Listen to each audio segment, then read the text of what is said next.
Hello good morning सबैजनालाई good morning आइचनको good morning आइचन भ्लग 2 मा ICHN.VOLOK2 हेर्न सक्नुहुन्छ। हजुरहरूलाई मैले भन्दाखेरि स्पेलिङ बिरिन नि सक्छ र अब मैले सायद 1-2 दिनमा यो यताकोलाई रिमुभ गरेर यो जो छ नि यो पुरै रिमुभ गरेर आइचन भ्लग मात्रै राख्ने छु। कतिजनाले अब सर्च गर्दा पनि आइचन भ्लग त्यो इन्टरनेसनल भ्लग गरेर गर्दाखेरि चाहिँ आएको छैन अरे र त्यसको लागि चाहिँ अब नाम चेन्ज गर्छु मैले आइचन भ्लग मात्रै VOLOK भनेको भोलोक के हो कि यो र मैले यसलाई चेन्ज गर्छु र धन्यवाद भन्न चाहन्छु सबैजनालाई देशमा विदेशमा छरिएर बस्नुभएका सबैजनालाई चाहिँ है नमस्ते भन्न चाहन्छु र तपाईहरुको दिन राम्रो बितोस्। तपाईहरुलाई सुख दुःख भनेको त्यस्तै हो, दुःख त गर्न नै पर्छ र हेर्नुस् हामीले कति दुःख गरेर यहाँ कस्ता लौकाहरू फलाउँदै छौं। हेर्नुस् घिरम्ला यो आइचनको घरको घिरम्ला है। अन्त तपाईले हेर्न सक्नुहुन्छ क्या ठुलो लौका छ। यस्तो लौका हेर्न सक्नुहुन्छ हजुरहरूले, यहाँ हेर्न सक्नु कस्तो मजाले फलेको छ र हेर्न सक्नुहुन्छ हाम्रो यो देवचुली यो नगरपालिका हो र हाम्रो पहाड घर चाहिँ मिथुकरम गाविस 1 नम्बर छ। हामी बौदी कालिकाको मान्छे डेढगाउँ यता र हाम्रो पहाड घर जाने बाटो यही हो र हेर्न सक्नुहुन्छ यहाँको नजाराहरू हेर्न सक्नुहुन्छ। मैले भर्खरै आगो सल्काएको अवस्था धुनकुटी नै ला जस्तो भयो यहाँ आगो सल्काएर। यसो धेरै त छैन हाम्रो दुध, अब त्यही यसो बेचेर एक कोडे जति मात्रै हुन्छ। यसो यति हो यहाँ केटाकेटी हामीले खाने, आमाले मैले छोराछोरीले बुढीले यसो यस्तै छ पारा हाम्रो।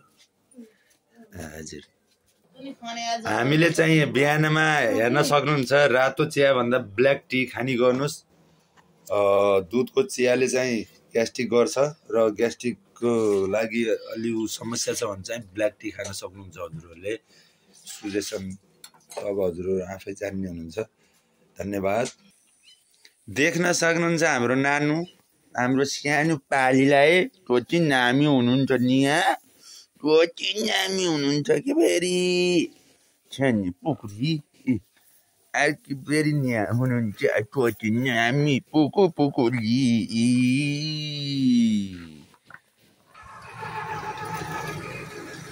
धन्यवाद भन्न चाहन्छु सबैजनालाई फेरि पनि हजुरहरूको मायाको लागि धन्यवाद र मेरो भिडियोहरू लाइक गरिदिनु होला, सेयर गरिदिनु होला, सब्स्क्राइब चाहिँ गरिदिनु होला। मेरो जम्मा 416 जना पुग्नु भएको छ। जतिजना नेपालीहरूले मेरो यो भिडियोहरू हेर्नुहुन्छ प्लिज सब्स्क्राइब चाहिँ गरिदिनु भन्छु हैन। अरू कुरा चाहिँ केही चाहिन्न। म पनि एउटा युट्युब चलाएर पैसा कमाउँछु भनेर हिँडिरहेको छु र मेरो पैसाहरू पनि हल्का फुल्का आइरहेको छ, दिनमा $3-4 $5। त्यो भनेको तपाईहरुको एउटा माया र प्रेमले गर्दा हो। धन्यवाद भन्न चाहन्छु र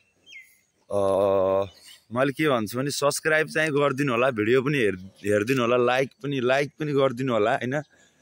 एउटा नेपालीले कति जना छन् अरू देशमा, कतिले कमाउँछन्, हाम्रो देशमा त्यति जानकारी छैन र अब हामीले यो नेटको बारेमा पनि सबै कुरा सिकाउने छौं। एउटा ग्रुप बनाउँदै छौं र ग्रुपिङ अनुसार हामीले 100 जना ग्रुपिङ हुँदै छौं र यो उसमा काम गर्नको लागि र अनि अब हामी मिलेर नि काम गर्न सक्छौं र काम गरे देखुन चाहिँ रहेछ है पैसा भन्ने चाहिँ जानकारी भयो। किनभने मेरो $3, $5, $6, $9, $2 जति जे भए पनि $2-3 चाहिँ आइरहेको छ दिनमा, एभ्री डे 2 दिनमा पेमेन्ट गर्दो रहेछ। अब हिजो मेरो $4 पेमेन्ट गरेको थियो, अनि फेरि अब आज गर्दैन, अनि भोलि गर्दैन, पर्सि गर्छ फेरि $4-5 कति थपिन्छ। 2 दिनपछि चाहिँ गर्दो रहेछ। यो पनि जानकारी पाइराखेँ मैले र हामीले अब यसको विषयमा पनि हामीले ट्रेनिङ जस्तै अब सिकाउने गरौँ भन्ने एउटा फिलिङ्स पनि आएको छ। सानो 1 घन्टा 2 घन्टा हामीले 100 जनामा टाइमिङ मिलाएर अनि हामीले सबैको ग्रो गर्नलाई एकदम मद्दत पनि हुनेछ। सब्सक्राइब पनि एकैचोटि 100 जना ग्रुप भएपछि चाहिँ एकैचोटि 100 जनाको सब्सक्राइब हुन्छ र 1 जनाले 10 जना गर्दा पनि 1000 जना हुनेछ। र यसको बारेमा धेरै लाइभहरू बस्दिने हैन हाम्रै आफ्नै। त्यसपछि क्वालिटीहरू राम्रो देश। अब जस्तो अहिले म ग्रुपमा छैन तैपनि मेरो 1-2 रुपैयाँ आएछ भने मलाई हेल्प पनि हुन्छ, हजुरहरूलाई पनि फेरि यता हामीसित हेल्प हुन्छ र आफ्नो क्वान्टिटी अगाडि चाहिँ संसारमा कसरी अगाडि बढ्ने भन्ने त अब आफ्नो हातको कुरा हुन्छ। जस मिलेर काम गर्दा चाहिँ हेल्पफुल चाहिँ आधा हेल्पफुल चाहिँ हुन्छ, एउटा चक्का चाहिँ हुन्छ। अरु त आफूले गर्ने हो र यसको विषयमा पनि हामी सल्लाह गरौँला र म पछि अर्को नेक्स्ट भिडियोमा देखाउने छु।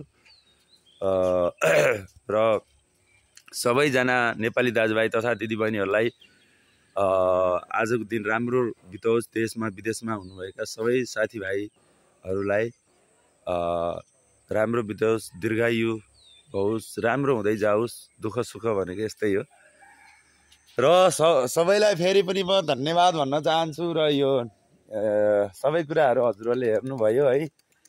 आज म भर्खर उठेको, अलि अल्छी जस्तो 6 बजे उठियो बिहानमा, 5 बजे 4 बजे उठ्ने मान्छे, अलि निन्द्रा नपुगे जस्तो अवस्था थियो र धन्यवाद भन्न चाहन्छु यो चोकलाई, हाम्रो देशलाई सबैले माया गरिदिनु होला। म पनि एउटा नेपाली हुँ र मेरो लागि तपाईँले एउटा सब्सक्राइब गरिदिनु भयो भने पनि मेरो लागि चाहिँ गुड हुन्छ।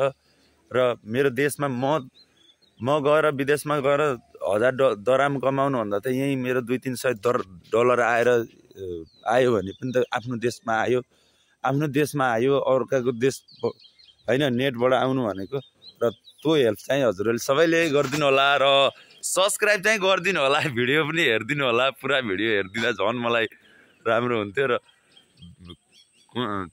मैले अलि राम्रो क्यामेराहरू यताउता छैन है। अहिले चाहिँ त्यही मैले 15,500 को मोबाइलबाट म काम सुरु गरिरहेको छु र अस्ति फेरि मैले बुढीलाई पनि एउटा नयाँ मोबाइल किनिदिएको छु, त्यही सेम, यही कम्पनीको, यही सेम हो। र अब त्यसमा हामीले आयुर्वेदिक सम्बन्धी मेरो आमाले चाहिँ आयुर्वेदिक जान्नु भएको छ, पाइल्सको दबाईहरू अनि हर कुराको दबाईहरूको हामीले आयुर्वेदिक त्यो दबाई बनाउने, कसरी बनाउने, कुन क्वालिटीहरू त्यसमा हाल्ने, के हाल्ने, पाइल्सको लागि के हाल्ने, एकदम 100% जेन्युन छ। र अनि त्यहाँ ग्यास्ट्रिकको लागि अब ग्यास्ट्रिक 2 प्रकारका हुन्छन्, चिसो र गर्मी ग्यास्ट्रिक है। यो कुरा मैले आमा बाबासित नि सिकेको कुरा हो र त्यसलाई कसरी के हालेर एकदम गर्ने हैन भन्ने विषयमा चाहिँ भिडियोहरू अब अर्को मैले च्यानल मेरो श्रीमतीको नाममा अब आज मैले च्यानल खोल्दैछु, युट्युब च्यानल र अब आएर के नाम राख्छु मैले चाहिँ नेक्स्ट भिडियोमा पनि त्यो सो गर्नेछु र हजुरहरूले त्यो दबाईहरूको बारेमा एकदम जेन्युन हामीले आफैले बनाएर स्किन गरी तपाईहरुलाई सबै देखाउने छौं र हर कुराको पाइल्सको भयो तपाईको 100% ग्यारेन्टी नै हुन्छ हैन। तपाईहरुले हामीलाई सल्लाह गर्न सक्नुहुन्छ। हामीलाई भन्दा पनि अब आमा हुनुहुन्छ, आमासित बुझ्न सक्नुहुन्छ। मैले फोन नम्बर राखिदिने छु हैन, जहाँ हुनुहुन्छ के गर्ने कसो गर्ने भनेर। हामीले 1 रुपैयाँ पनि हामीले लिने छैनौं र हामीले सल्लाह सजेसन सबैलाई दिने छौं।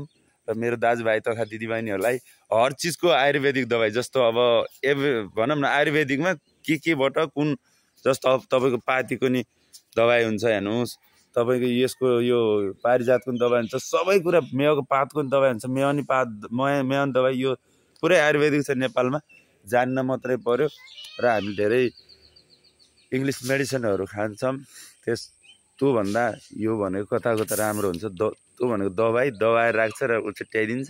यो भने आयुर्वेदिक भनेको एकदम रिमुभ गरेरै फालिन्छ बिमारीलाई। यो देशमा यस्तै छ हाम्रो देश भनेको, नेचुरल हिसाबले धनी छ भने अनि तर गरिब चाहिँ बनाइएको छ।